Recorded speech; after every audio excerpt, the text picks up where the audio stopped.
আসসালামু আলাইকুম ওয়া রাহমাতুল্লাহি ওয়া বারাকাতুহু নাহমাদুহু ওয়া নুসাল্লি আলা রাসূলিহিল কারীম আম্মা বা'দ।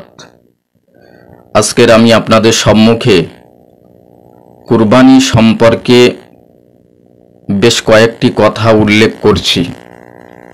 এত আগে থেকে কেন বলছি? যার জন্য আল্লাহ তাআলার এই সমৃদ্ধ বড় ইবাদতের মধ্যে সবাই অংশীদার হতে পারেন। সেটি হলো কুরবানির ইবাদত।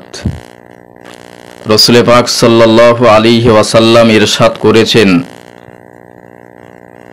কুরবানির পশুর চামড়া, রক্ত, শিং কাল কিয়ামতের ময়দানে হাজির করানো হবে। তারা ওই কুরবানি দাতার পক্ষে সাক্ষ্য দেবে।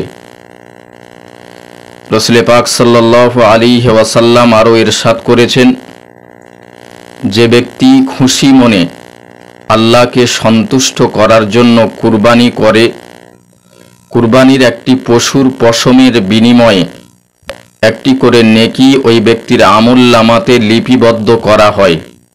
সুবহানাল্লাহ।